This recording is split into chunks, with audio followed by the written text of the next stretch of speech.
Бәріне сәлем достар, видео бастамай тұрып каналға жазылып кетіңдер. Жазылсаңдар үлкен рахмет. Бұл видеода біз әлемдегі 3 қымбат ойыншықтар туралы айтамыз.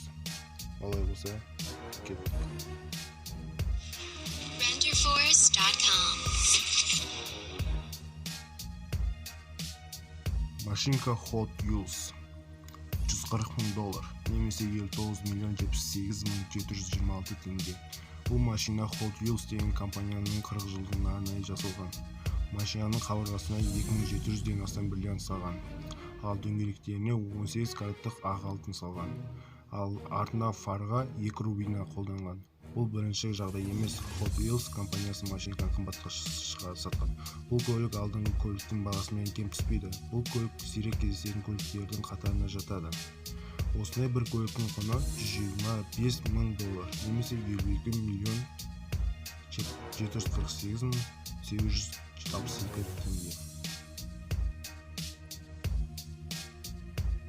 Nintendo Wheel Supreme $483.000 немесе 200.821.000 теңге. 2 кг таза алтыннан жасалған.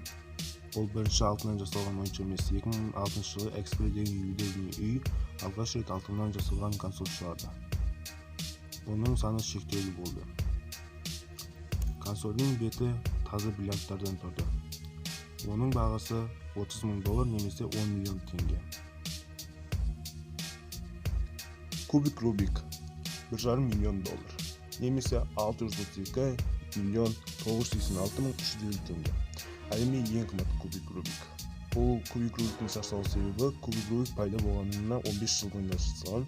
Кубик Рубиктің стикерлерінің орнына түрлі түсті асыл тастар салған. Мысалға, бриллиант, изумруд, рубин тағы басқа, ал қабырғасы таза алтыннан жасалған. Достар, видеоны астына каналға жазылып, лайк басып кетіңдер. Алдын ала рахмет. Қош сау болыңыздар.